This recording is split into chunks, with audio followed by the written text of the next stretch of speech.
Ahojte, krásny deň vám želám. Pozerám, že či už idem naživo.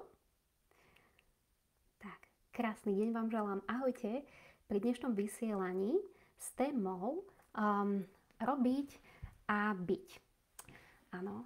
A no, tak mňa si zavolala táto téma na také prebratie s vami, lebo v podstate taký ten koncept toho, že robím, delání, robiť toto, robiť hento. Žijeme v dobe, ktorá je celkom zaneprázdnená, kedy neustále niečo robíme a nakoľko si nechávame chvíľu aj na to bytie. Respektíve, že také len tak byť možno považujete za niečo, že sa vtedy nič nedeje. A že jedine vtedy, keď niečo robíte, tak sa aj niečo deje. No a ja som minule na jednom webinári položila otázku Garymu Douglasovi, zakladateľovi Access Consciousness, a v podstate sme sa dostali k takej konverzácii ohľadom toho robenia, respektíve sa so mnou pozeral na to, kde všade vlastne mám potrebu robiť, alebo mám pocit, že v podstate iba tak veci môžu byť dosiahnuté. Áno. A on vravel, že v podstate to robenie, alebo to stále robiť, je v podstate o tom, že je to obmedzené v tom, že je to iba to, čo dokážeme vlastne fyzicky zvládnuť. Áno. A teraz nejde o to, že či to je dobré alebo zlé, nakoľko ste možno taký typ ako ja, kto veľmi rád je aktívny. A ja proste mám toľko projektov naraz, toľko rôznych biznisov, s toľkými ľuďmi som v kontakte každý deň. A je pravda, že popri tom všetkom, nakoľko ste schopní, keď máte veľa vecí, tak v podstate akoby dostať sa do takého automatického pilota toho robenia, áno. A čo je potom s tým bytím? Hej? No a prečo vám o tomto všetkom hovorím? Lebo v podstate, čo ak takéto bytie, a to je niečo, čo v podstate je na nás, aby sme každý z nás si dovolili byť čím ďalej tým viacej taký, aký sme, a aby sme zisťovali, že čo to vlastne je to naše bytie, áno, ale že čo ak je to tým bytím zvládneme veci a nutne ich nemusíme všetky robiť fyzicky. A ja som vám chcela k tomu dať niekoľko takých situácií, príbehov, ktoré mi pritom napadli, lebo asi predvčerom som sa rozprávala vlastne s jednou kamarátkou, ktorá mi hovorila o tom, ako pred nejakou dobou navštívila nejakého svojho kamaráta, prespala u ňoho, áno, a vravela, že tento kamarát mal dlhé roky problémy s tým, že vo vysokej miere konzumoval alebo fajčil kanabis, áno, marihuanu, a nevedel sa toho nejako zbaviť. No a vlastne potom, čo sa ráno zobudila a išla odísť a bavili sa, tak z ničoho nič on prišiel za ňou a povedal jej, že končí. Že s tým končí, že už na to nemá chuť. Áno. A ona mi tak vravela, že nie je to niečo, čo by urobila, že by sa s ním o tom bavila, trebárs, aby skončil alebo tak, ale ona sama je niekto, áno, kto si trebárs určitými takýmito vecami prešiel, možno niečím konkrétnym, áno, ale že v podstate je na ceste takého toho osobnostného rozvoja a tak, hej, používa tieto nástroje, napríklad Access, a vravela, že v podstate bolo cítiť, že už iba jej prítomnosťou, že aj bolo vidieť, ako sa mu zmenila nálada a tak, a že v podstate to, keď jej to ráno povedal, že zrazu urobil také rozhodnutie, takže vie niekde vo vnútri ona, že sa o to zapríčinila tiež, že tomu prispela. A napadá mi trebárs aj to, ako ja vlastne tu, kde bývam teraz, tak je to také malé mestečko, áno, a už tu bývam od roku 2021 vo Francúzsku. No a v podstate, ako sme sa sem nasťahovali, tak sme boli veľmi šťastní, áno, s manželom, s Jakubom, že máme okolo seba susedov, ktorí nás vrúcne privítali a doteraz s nimi máme úplne skvelé vzťahy.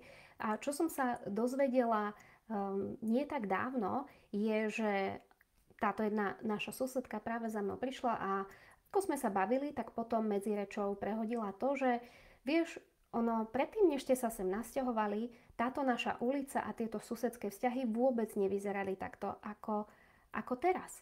Že my sme sa vadili, nerozprávali sme sa medzi sebou, alebo sa rozprávala vždy iba nejaká malá skupinka a tak. A vzťahy tu boli skôr nevraživé. Ale zaujímavo, keď ste sa sem prisťahovali, tak odvtedy sa to začalo úplne rapidne zlepšovať a vôbec celkovo atmosféra na tejto ulici je neporovnateľná.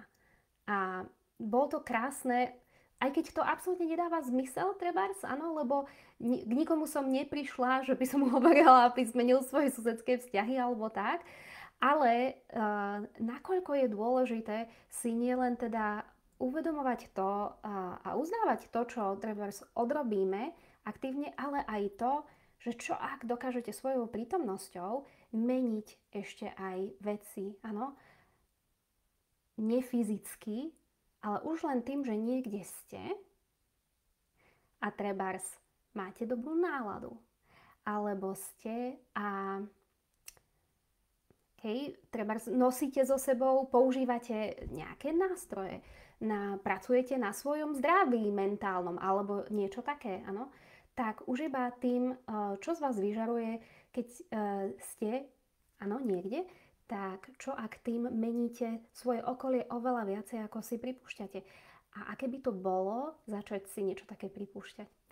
A ja som si tak v podstate spätne, ako mi to táto suseda hovorila, tak uvedomila, áno, že to je zaujímavé, že keď sme sem aj prišli, tak trebárs nebolo tu až na jednu susedku, ktorá sa vyžíva v tom mať vonkajšie rastliny, tak ani na tej našej záhradke, máme takú malú záhradku pred domom, tak tí majitelia, ktorí tu boli pred nami, tam mali akurát jeden taký čretník s metou, ale ináč nič, áno, okrem nejakých akoby kríčkov.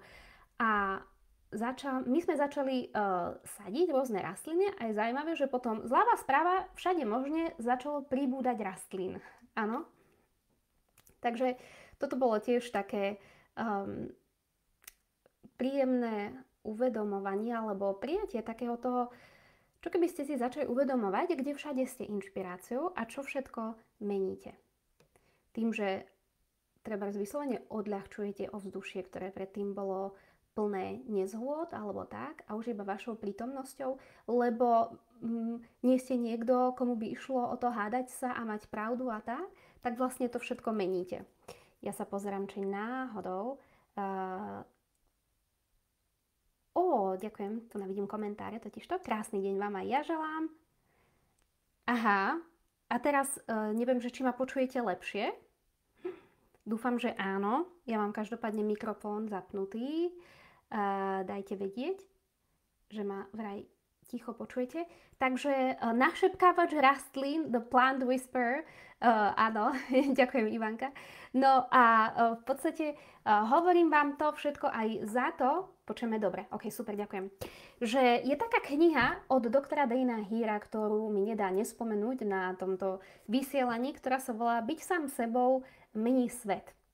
Takže čo ak tým, keď ste, už len tým, že ste a viete, nakoľko je vám tu akoby dennodenne, ukazuje vám niekto alebo táto realita, tento svet, že ste darom už iba tým, že ste, ďakujeme, že ste na tejto planete, poďme sa zabaviť, hrať a zlepšovať si navzájom život a zlepšovať život na tejto planete, alebo ani nie. Áno, takže toto je niečo, čo trebárs je taká naša úloha, aby sme to znova v sebe prebudili, takéto vedomie tej hodnoty, už iba toho, že sme, toho nášho bytia. A to je niečo, čo môžete zažívať treba v prírode. lebo ak ste v prírode, tak máte tam pocit, že že niečo som úplne nedokázal, alebo mal by som teraz dokázať tu v prírode, že ako som hustý a čo všetko dokážem zvládnuť a urobiť. Pokiaľ teda nie ste takí workoholici, že stále iba myslíte, čo sa aj mne niekedy stáva, že idem po lese a zrazu zistím, že tam ani nie som, že som v podstate v mojom diári a za to tam chodím často, áno, lebo mi to pomáha opäť sa z tej hlavy dostať a z toho, čo musím robiť, do toho uvoľnenia a do bytia. Takže, ďakujem. Vidím poletujúce srdiečka, to mi robí veľkú radosť, ďakujem vám. No, ak ste túto knihu nečítali, tak vám ju veľmi odporúčam, existuje aj v češtine. Do češtiny je preložená Byť sám sebou mení svet. Wow, nádherná kniha, plná bytia.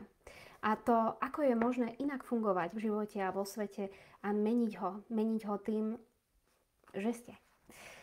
Ja vám želám krásny deň a ďakujem, že ste tu boli. Ahojte!